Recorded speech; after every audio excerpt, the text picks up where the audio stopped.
The Earth is 4 billion years old. Modern man has been around for only 35,000 years. His beast-like forefathers are supposed to have died out. But is it possible that an ancestor from the distant past still roams the Earth? The man-beast.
Landscape in the world is full of creatures which fit into the Earth's environment. Each has its place. Animals which do not adapt to their environment die out. This is the rule of nature. As Charles Darwin put it, there is a struggle for existence, and in that struggle, only the fittest survive.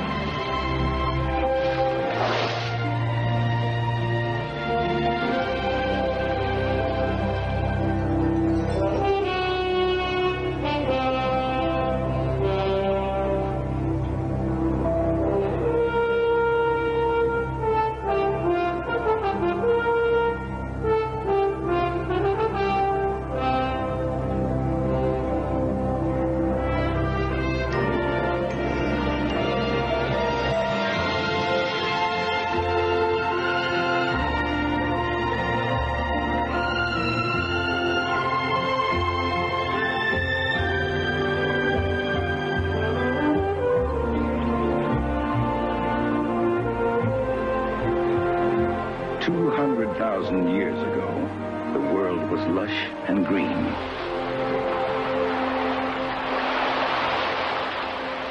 Forests, jungles, mangroves, and woods, all with a life uniquely their own, provided sustenance for survival.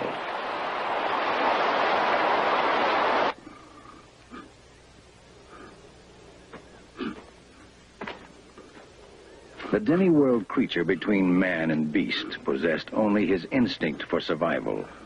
Without tools or language, the man-beast lived by his wits. His only possible weapon was the club, a rather crude survival kit.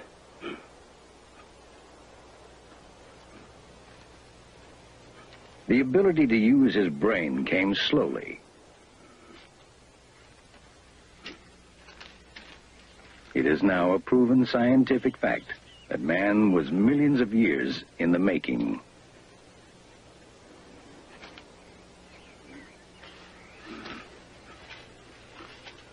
There were dead ends, new beginnings. He gradually learned to use fire and to make tools. 2 million years ago, he used crude stones to put a sharp edge on a pebble. This tool did not change for the next million years. Some creatures were stronger, some swifter. Some could see or hear better. Others were given natural weapons, horns, claws, venom.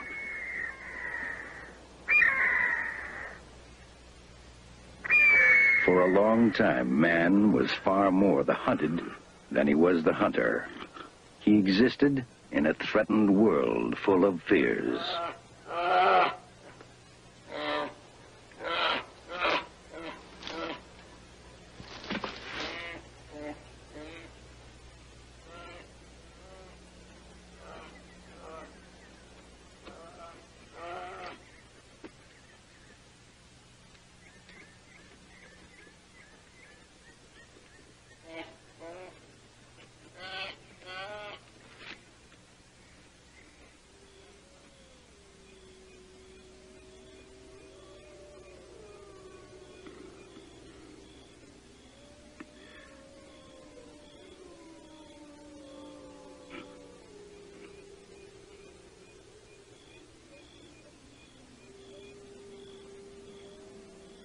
Is it possible that any of these creatures could have survived?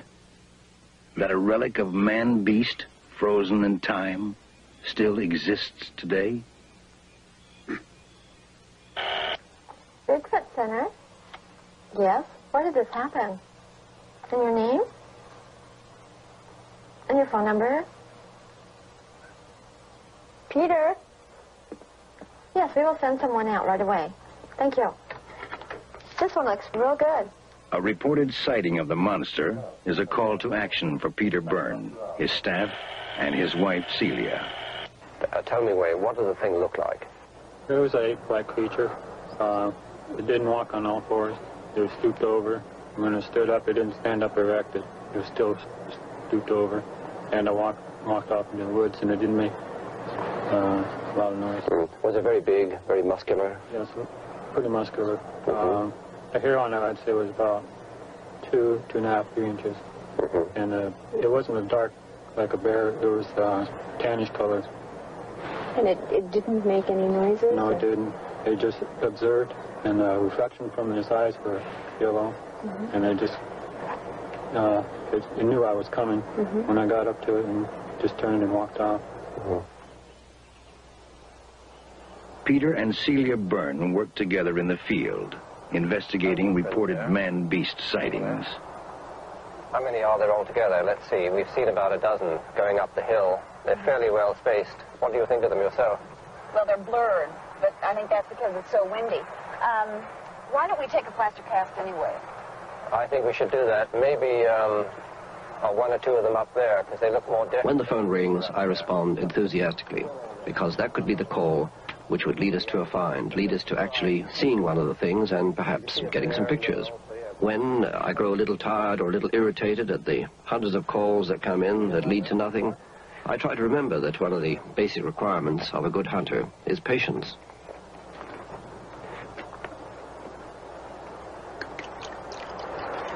If I do get impatient, I think of the fact that the creatures I'm hunting have managed somehow to survive here for 200,000 years.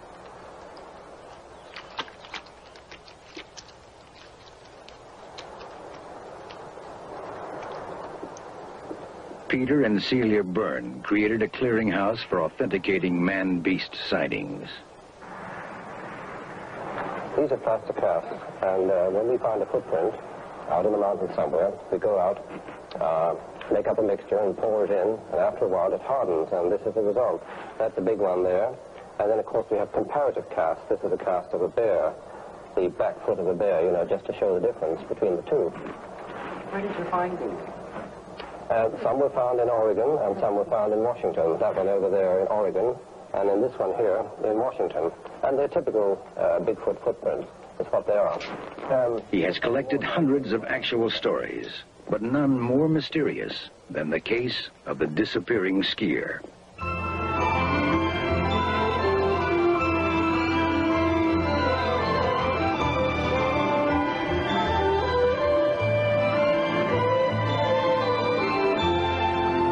It was a Sunday in May, 1950. Jim Carter and two close friends were breaking trails in a fresh powder.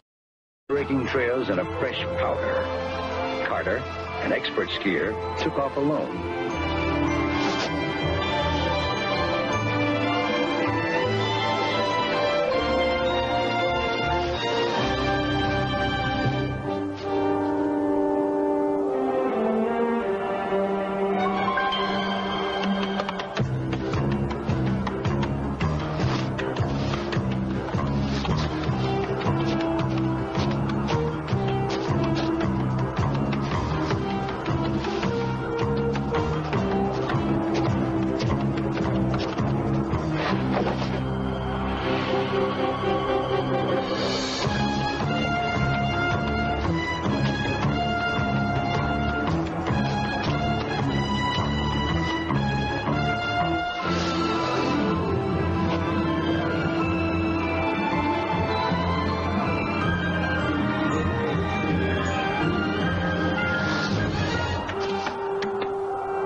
Jim Carter had disappeared.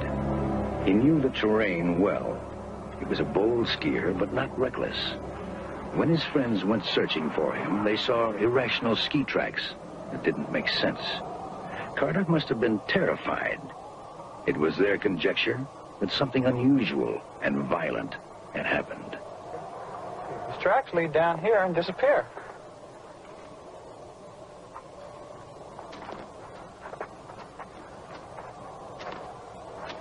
Yes, but there's none leading away. I don't understand it. Carter's friends mounted a search, but in vain. Jim Carter was never seen or heard of again.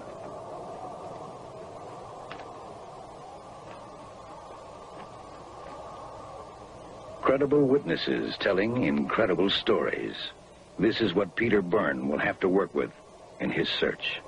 These creatures are very fortunate in one aspect, and that is that they have an enormous habitat, which means that if they're spotted on a Monday morning, that on a Tuesday morning, 10,000 people are not going to go dashing into the forest saying, "There's a Bigfoot, let's go after it."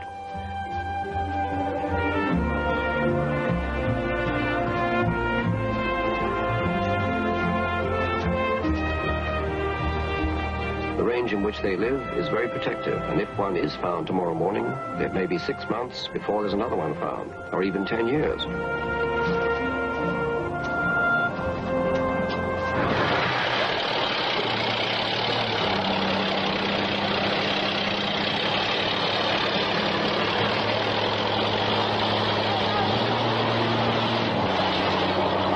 Their habitat is rapidly disappearing as we continue to consume the forests.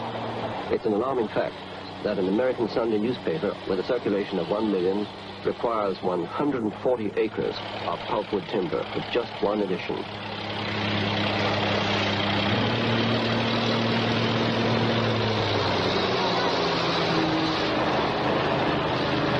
It's this very process of lumbering which brought forth one of the most poignant stories in my files.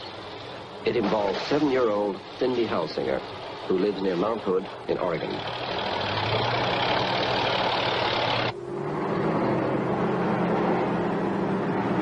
Cindy's father was driving a lumber truck during the summer of 1972, transporting the huge Douglas fir and ponderosa pine logs from the forest to the sawmill. Cindy was on vacation, and one day, as a special treat, she was allowed to accompany her father.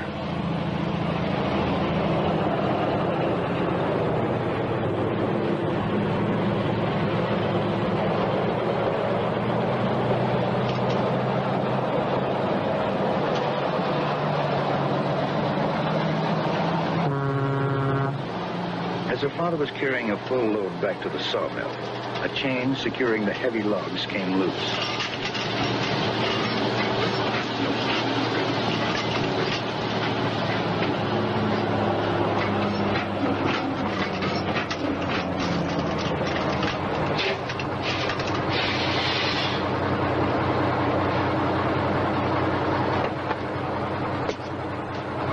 It was while Cindy's father was out of the truck that the unexpected happened.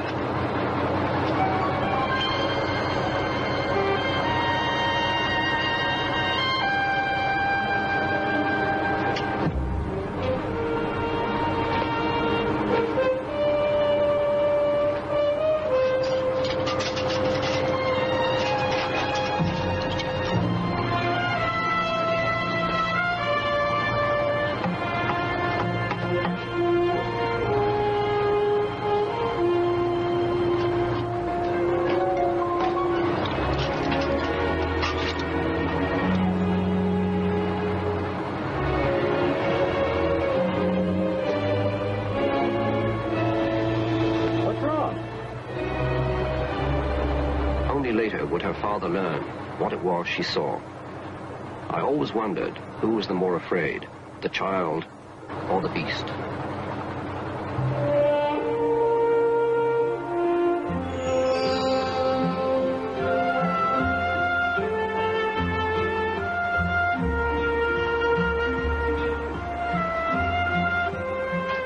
What would be very remarkable and very rewarding to me will be to see one and to make contact of some kind with it, to be able to communicate with it in some way.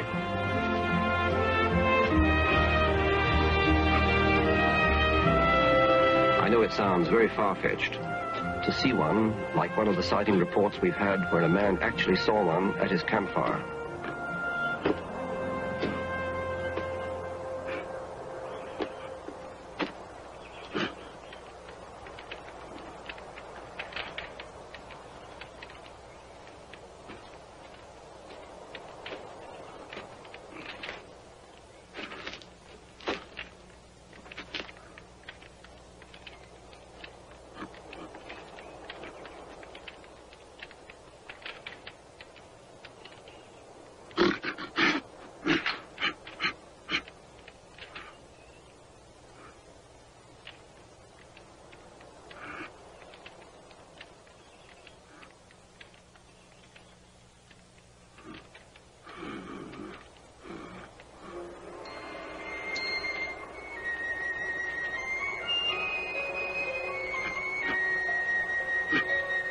That's how communication might begin.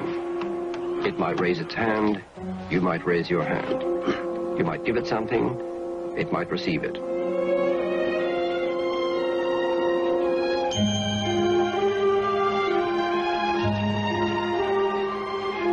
But this is something I look toward.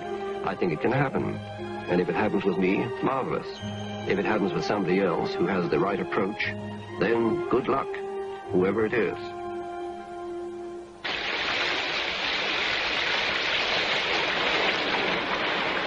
I may die never having seen a Bigfoot. This is entirely possible. The law of averages says that I, you know, Peter Byrne, a single individual, may not see one. And it doesn't faze me. It doesn't bother me too much.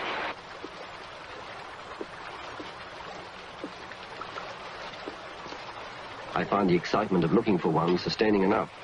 And the evidence which I see occasionally, footprints, the sounds we've heard, things like that, this is enough to keep going.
Of course, you know, hope springs eternal. I hope, you know, that I'll see one. I hope that Celia and I will see one. We would like to. And if we don't, well, that's fortune. That's fate. Well, that's fortune. That's fate.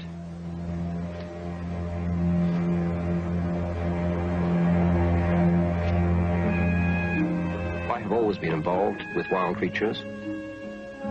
Professionally and emotionally, I am a hunter. His career began after the Second World War, when he left the Royal Air Force and worked in Darjeeling, northern India. While I was there, I became interested in hunting, big game hunting, tiger, leopard, buffalo. Then we hunted in the dense jungles that run along the edge of the Himalayan foothills. In 1954, he established the first big game hunting company in Nepal. It was a beautiful job, with lots of money, lots of adventure and excitement.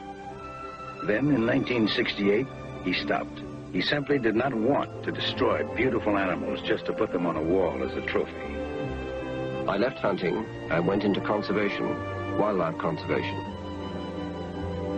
I could never kill a game.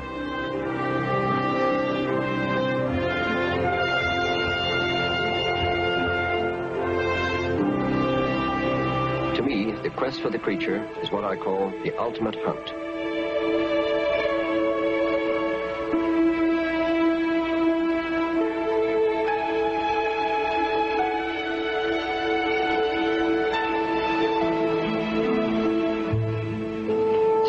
Have done some searching on beaches.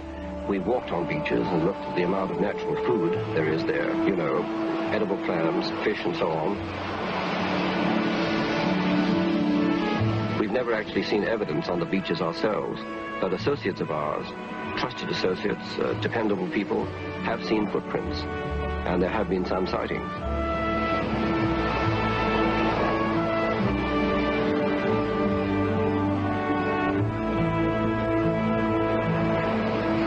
The beaches of Oregon alone are vast. I think you're looking at probably 400 miles of beaches. We've done a great deal of searching, and we will continue to do more searching in the future. I think we realize now that this is not something we can drive out into the forest and see. This is not something we can say, well, today's the day we're going to find one, and go out and find it. We're dealing with something that is shy, elusive, small in numbers, living in an enormous area. It's like looking for a needle in a haystack. And in this case, the needle is moving. It doesn't want to get found. So it will take years and years. But I am patient. I am prepared to wait.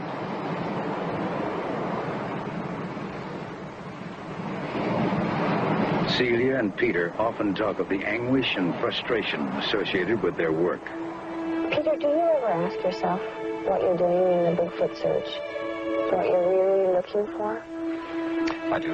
It's a question that arises again and again, and one that's very important. Why am I really doing it? Perhaps the answer to that is that it's a hunt, and professionally and emotionally, I'm a hunter. This is the greatest hunt that anyone could ever go on.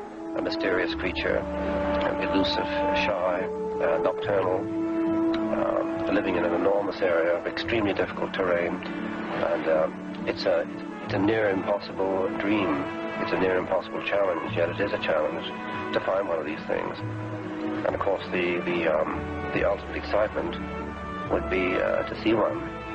See one of these creatures would be like meeting a man stepping out of the primeval world, and the prehistoric being. It'd be like reaching back into the past. This is what keeps me going. This is the spirit.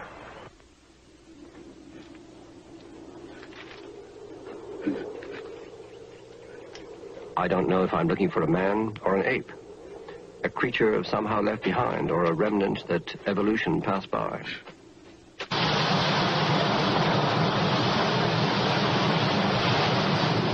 The quest has drawn me to perilous but exhilarating places, running the great rivers of the Nepal Himalaya, probably the most dangerous rivers in the world.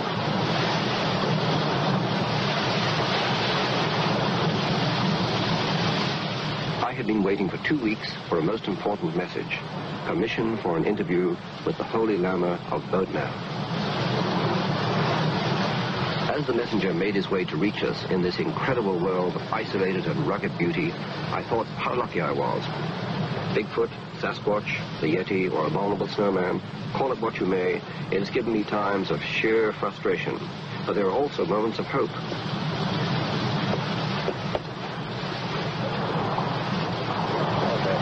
Sometimes I feel like Ahab after the great white whale. Right. Want to hold that, Bill? The old Lama, Rinpoche Chini Lama, high priest of the Buddhist temple at Bodna, has granted me an audience.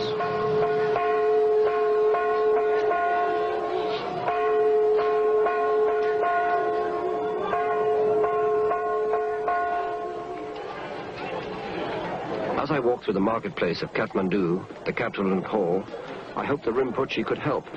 I was looking for eyewitness accounts of Yeti sightings.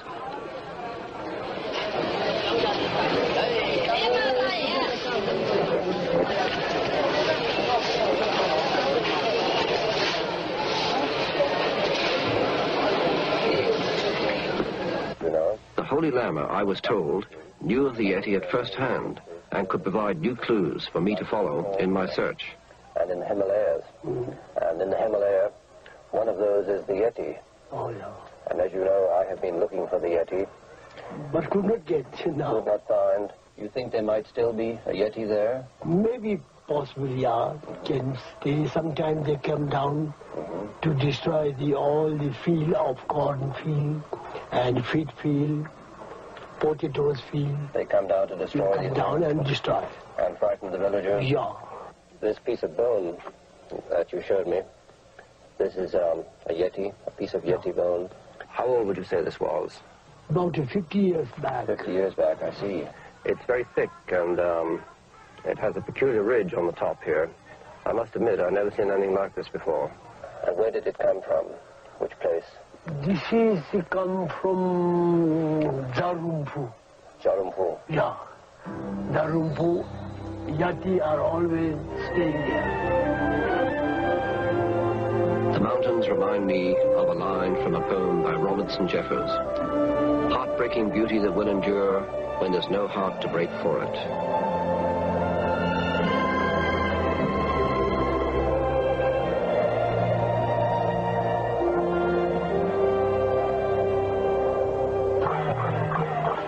The Sherpas of Nepal are a superstitious people, and the Yeti has become ingrained in their religion and folklore. Every Nepalese holds a firm belief in the existence of some such man-like creature.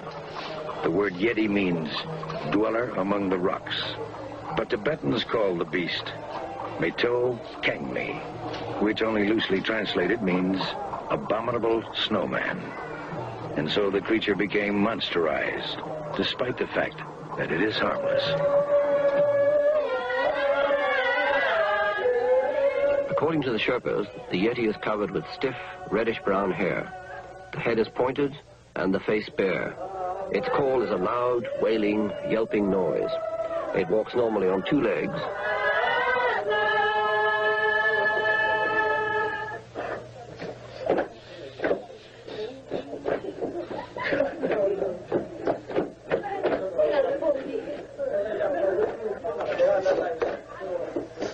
There is an openness and sincerity about the Sherpas that I greatly admire. I would leave Nepal richer for my association with them, but unfortunately, this time, without a worthwhile discovery.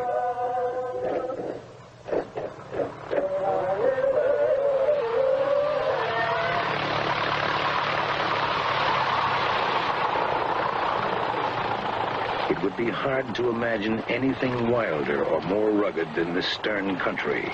Thousands of square miles of unexplored, impenetrable hiding places. Any beast of even moderate intelligence could lie hidden in the numberless small ravines, rock-strewn slopes, and gullies.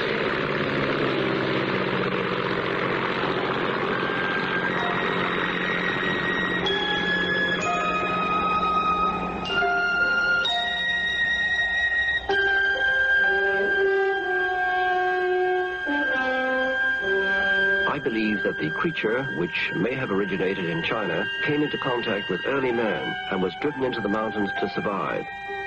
He became a nomad, following the Eurasian mountain ridge into the Himalayas, and at the same time moved northwest into Russia. Hundreds of reports of Yeti-type creatures in Russia have been suppressed by the government.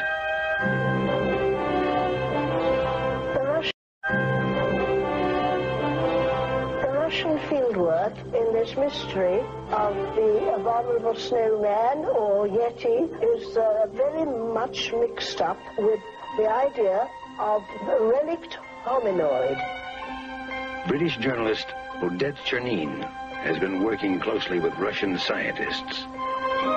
Something that has escaped, that hasn't found a slot in what is known as the ascent of man, or in some cases the descent of man, I think.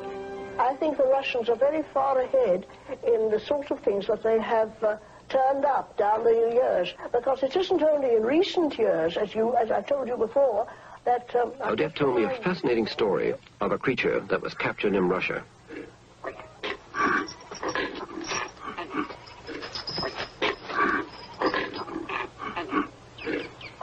According to Odette, the creature was found in 1921. Zana, that was her name.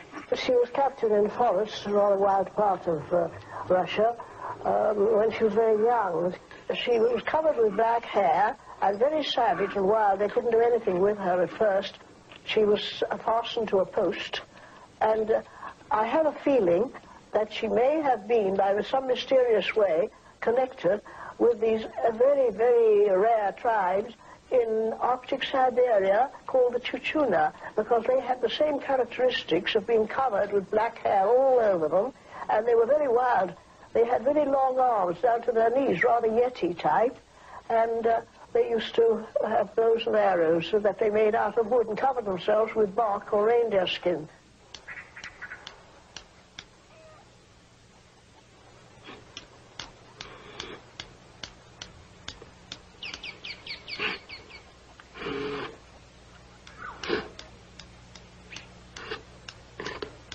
She was really a most extraordinary case. After a while, she became a little tamer, and they arranged a sort of compound for her near the farmhouse. She could never live indoors. They never could have her indoors. She became a little tamer, and the only person whom she would follow, you know, or listen to was her master, the farmer.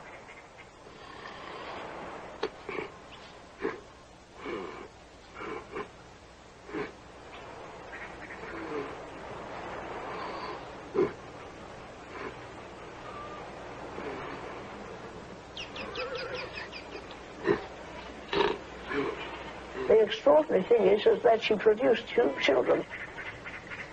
Each time there was a birth, she used to take the poor little beggar to the icy cold river and wash it there in the icy cold. So, of course, the babies all died until the farmer's wife finally decided that the next one she would rescue it, which she did. And this accounts for some of Zana's descendants being quite human and living to this day in Azerbaijan. I think the Russians really have discovered, and that is down the centuries, that there are primitive remnants of very, very early man, almost Stone Age, and that these people have existed, and they still exist, in very remote parts of the earth.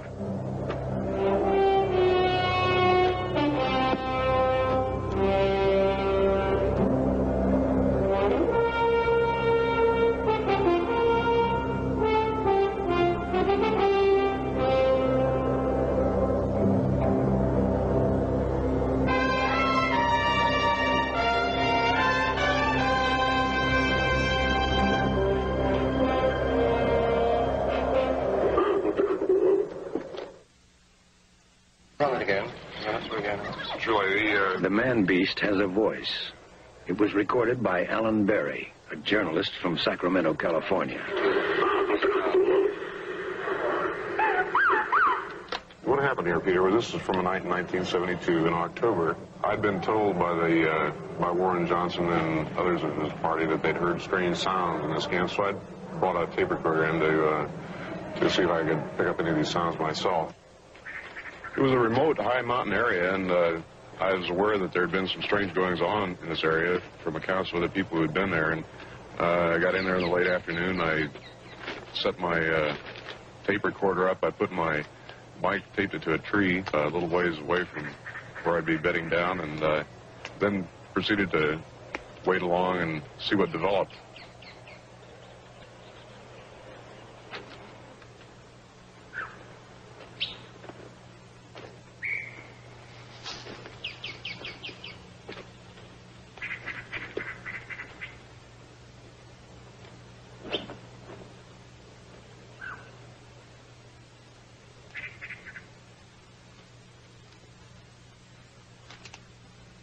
Later on that evening, after it grew dark, I was tired from the hike in, and I began to doze off, when all of a sudden I was awakened by some strange sounds.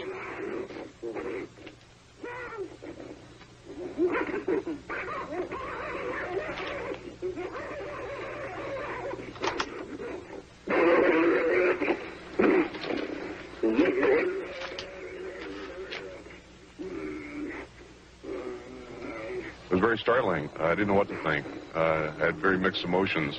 On one hand, I was wondering, well, could somebody possibly be out there doing it, some human being? And on the other hand, viscerally, my knees were shaking and insides were turning a bit, and I was wondering if maybe what I was hearing was some creature that was stranger than anything that we knew.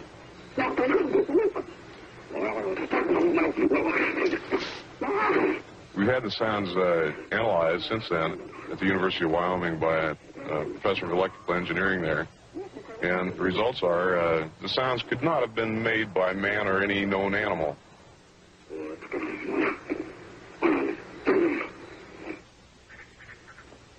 The man-beast originated in China, was driven to the highest mountains in the world, the Himalayas, and became part of Nepalese folklore.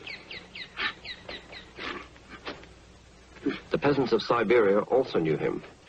Across the Arctic he went and became part of the culture of tribes native to Northwest America.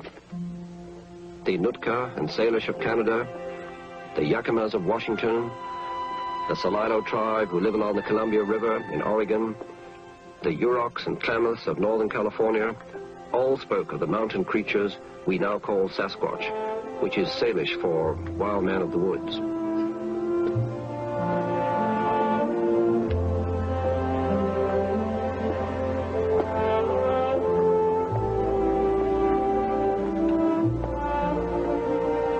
The names each tribe had for the creature were different, but all meant the same thing.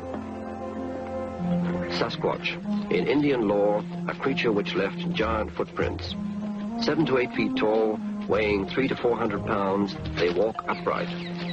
Thick fur, long arms, powerful shoulders, and a short neck. Sasquatch, Bigfoot.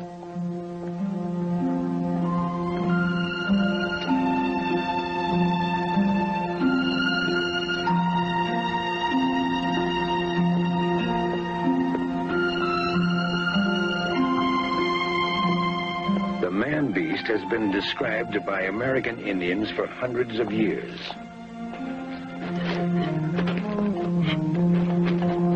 Sasquatch, Yeti, Alma. Could the Sherpas of the Himalayas, the Russian peasants of Siberia, and the American Indians of the Pacific Northwest all have invented the same prehistoric creature? Sacred totems symbolize the Indians' deep reverence for nature.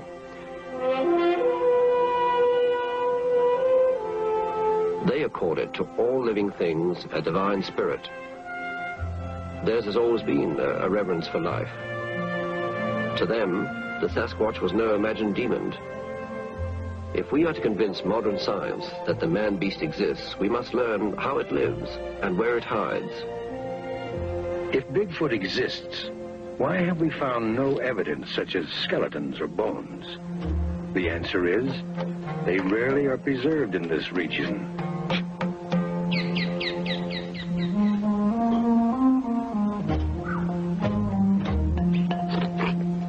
If we are to find bones, however, it should be in the near future.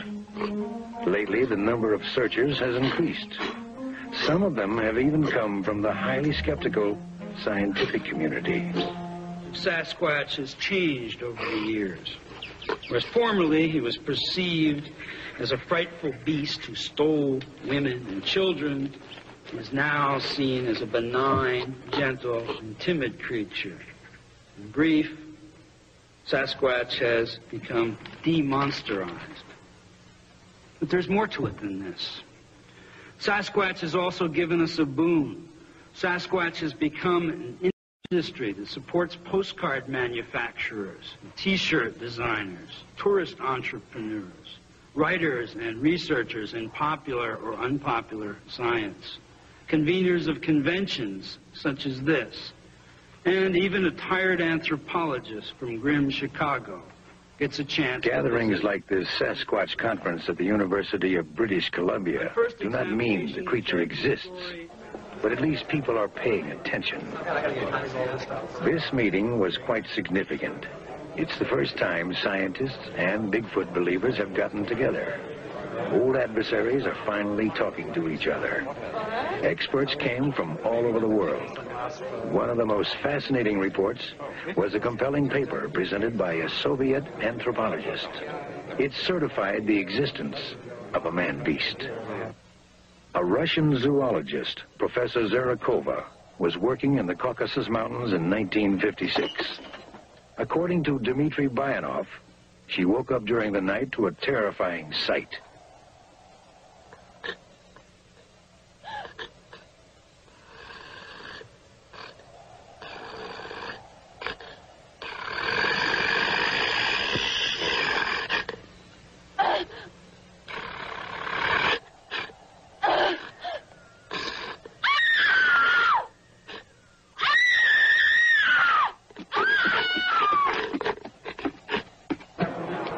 The Zarakova story was only one of many. At the conference, we were told that the Russians are seriously studying the possibility that Almas are prehistoric ancestors of man that had migrated from China. Few scientists are willing to consider that Bigfoot also may be a form of primal man that did not become extinct as believed, but developed independently. Yeah, we'll have This theory goes back to the year 1934 in Hong Kong. A Dutch geologist and paleontologist, Ralph von Koningswald, was on a study trip in Hong Kong when serendipity led him to a Chinese apothecary shop. It would also lead him to a discovery which would forever change the theory of evolution. Von Koningswald liked to browse in Chinese drugstores because Chinese doctors collected fossil bones and teeth and ground them into curative powders known as dragon's bones. On this day, a display containing a particularly huge tooth, a lower molar, caught his eye. It was 6 times the size of a man's tooth. What puzzled him most was that it looked human, but no human tooth was that large. The conventional view of anthropology at the time held that the evolution of modern man came in a straight line from a single species. But what if it was not a simple straight line of descent? What if several different human or near-human types lived simultaneously? He asked the owner where it came from. The owner did not know. It had been in the family a long time. This set von Koningswald on a 22-year odyssey that resulted in one of the most remarkable discoveries in history. Von Koningswald found evidence that there may have been at least 2 separate human species. Excavating throughout China, he uncovered the largest primate bones ever encountered. The creature from which they came, von Koningswald named Gigantopithecus, the gigantic ape. But was it ape or man? Could it be the ancestor of the abominable snowman or Sasquatch?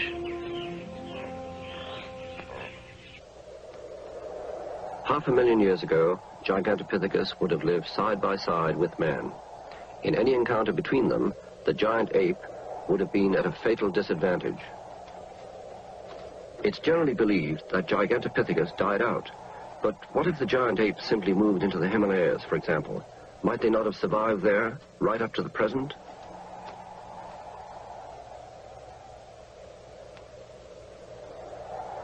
These mountains are noted for their ability to isolate populations of animals in steep valleys and protect them from outside competition.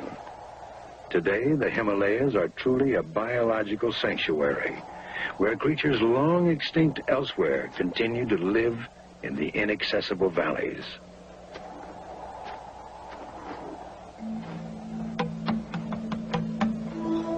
On my last Yeti expedition to Nepal, I had seen several sets of tracks and heard incredible stories of sightings. This year, I had set out with my Sherpa guides to investigate those stories and relive some of the experiences in the exact location where they said they had heard a Yeti. The oldest Sherpa told an eerie tale. It was a winter afternoon, he said. 2 of us were returning from the Tibetan border. And on the last stage of our journey, a storm forced us to camp in a deserted cave.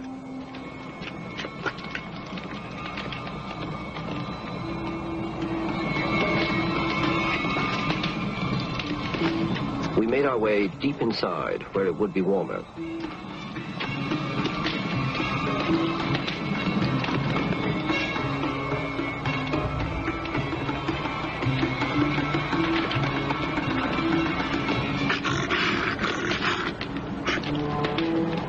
And we heard what we thought was someone calling out and coming in our direction.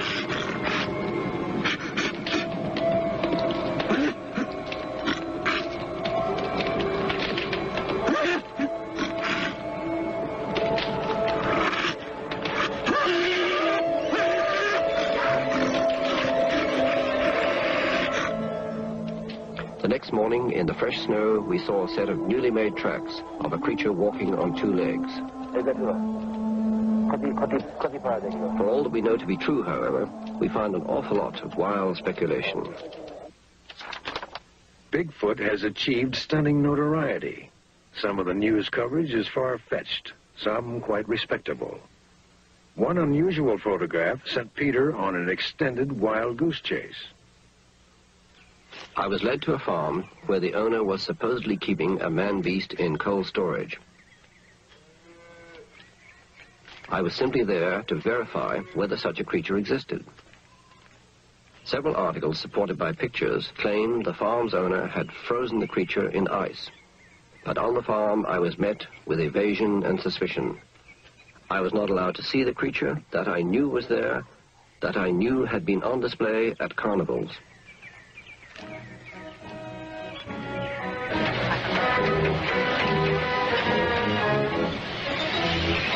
Making such a creature part of a carnival sideshow disturbed me.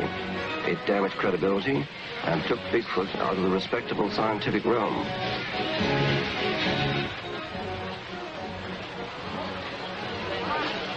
Indeed, a frozen man was on display at carnivals.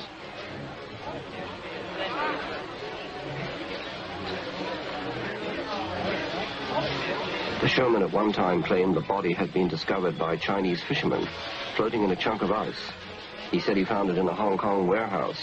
Then later, he changed his story. He reported to the press that he came across the creature on a hunting trip and that he shot and killed it. Whatever the story, two scientists who briefly examined it say it may be the real thing.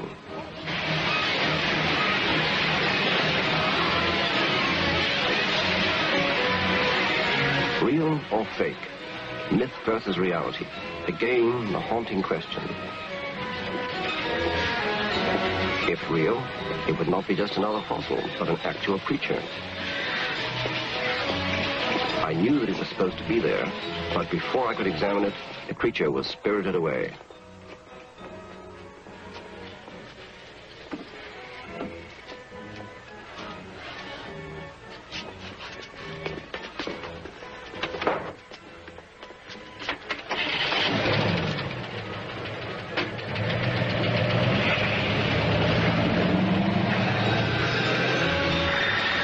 A great deal of mystery surrounds the sideshow attraction I had been following.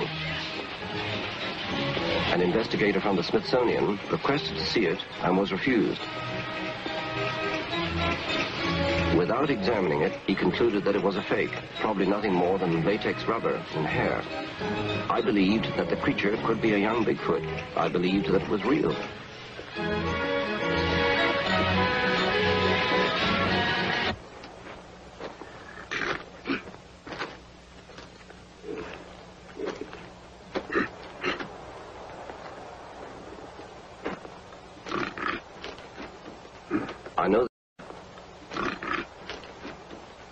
I know they are nearby, and that there will be more and more sightings. The thought disturbs me. I sense that Bigfoot is in grave danger, that they may be close to extinction before we can prove they exist. Unfortunately, to scientists, that's not very important. In anthropology, we investigate those things which are problematic to us by looking for them elsewhere. As long as Sasquatch is a personal rather than a collectively sanctioned experience, he will remain hallucinatory as officially defined by Western culture. We didn't feel that if there was such an animal, that the animal had ever harmed anybody, or that it had done anything that deserved to be shot or captured. We need a piece of the body. Nothing else will be accepted. I think that there are many other ways of proving the existence of something other than killing that particular thing that you're trying to prove exists. My preference would be to locate a hunter who has shot and killed one. And perhaps because he thought he killed a valuable animal or a peculiar human, he might not have said anything about it. But if he would come forward, perhaps we could examine the place where he killed it. And we might find a few bones, then the whole thing is settled right there. If we don't find such an old kill, then the only alternative remaining is to kill one now. Grisly as that sounds, I think that is probably what we'll have to do. Why add more controversy to something that's already controversial? Although what we have to have is a specimen for scientific identification. I think it would be morally wrong. I see no reason. In fact, I talked to a small boy, a schoolboy recently, and he said some people say shoot one to prove that they're there. And then he said, supposing the one they shoot is the last one. My answer to that is, if they become extinct, so what? If they're not proven, it doesn't make any difference. We have a lot of animals that became extinct in the past, and there's nothing we can do about it. If this animal remains unaccepted, who cares if they become extinct? Violated by man, might finally fulfill its destiny and become extinct. One rule of evolution is that when two species come into conflict, the most developed will dominate. I realize that the greatest danger lies not in 10,000 years of survival. The greatest danger is man.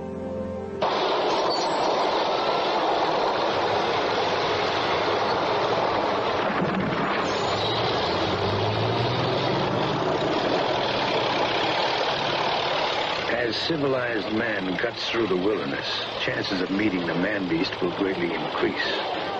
As the private sanctuary is reduced, he will be forced to migrate. There will be fewer places to hide.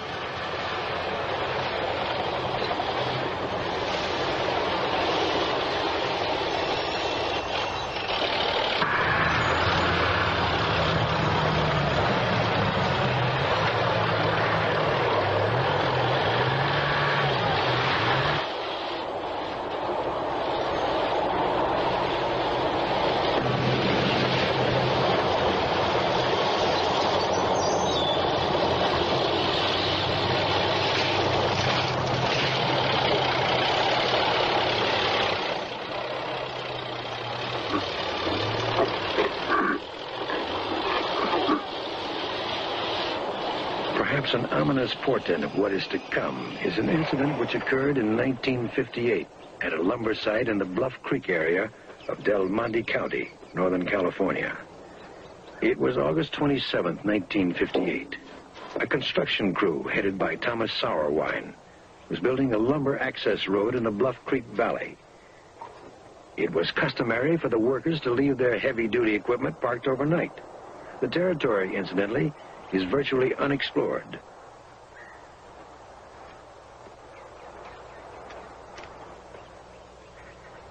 At the end of their long workday, Sauerwein and his crew departed for the night. They secured their bulldozer and left it parked at the site.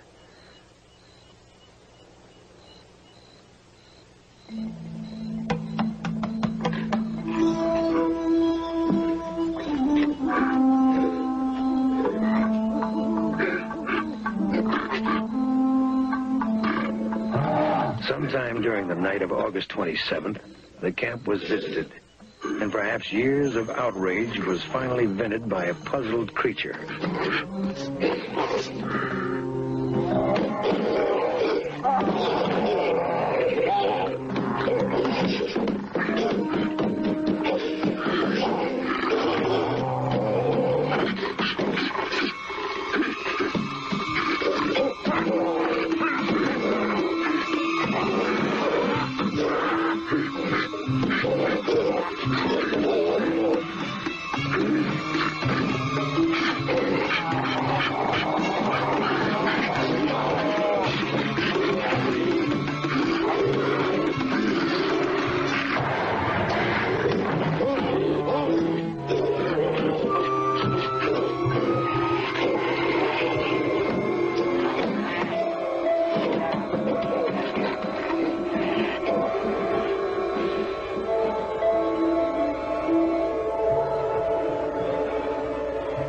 The next morning, the camp was a shambles.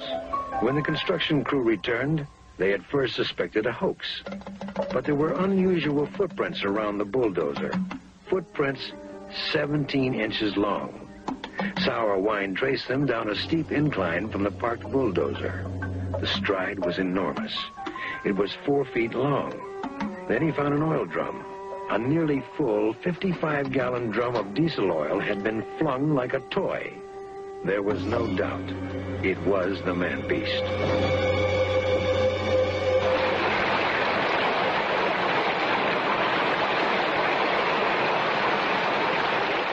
More and more it is difficult to obtain eyewitness stories of encounters with Bigfoot. Those who tell stories publicly are often exposed to ridicule. I promise not to tell the woman's name. The story you're about to see is true. It happened on the Klickitat River in Washington.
I think it's fairly obvious that if these creatures were dangerous, there would be a record if they charged through campsites and tore up tents and smashed things.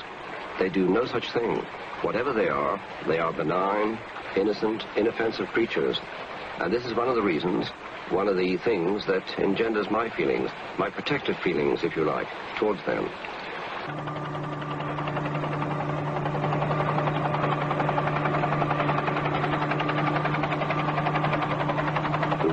Forests of the American Northwest were long thought to provide an inexhaustible bounty. Hundreds of thousands of acres rich in timber should have been able to supply all the products a nation needed. But lumber is a $30 billion a year industry, and the forests are being exploited. The trees that once sheltered the man-beast are disappearing.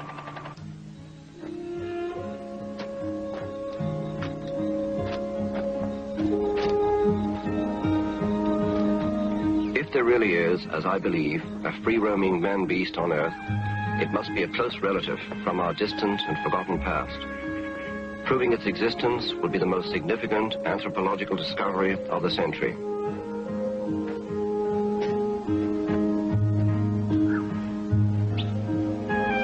If these creatures truly do exist, they need protection. We must look towards protective legislation. Even if there is only one left, we must protect this creature.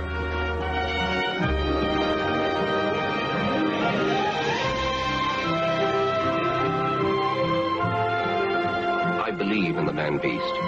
There's historical evidence, there's the enormous habitat that can feed, support, hide them. And there's the very, very good evidence of the continuing eyewitness reports. And this is enough for me. Enough to convince me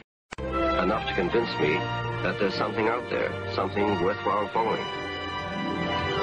And when we look deeply into the wilderness, he will be there, as he has been for thousands of years. But this time, he will need help. Help from man.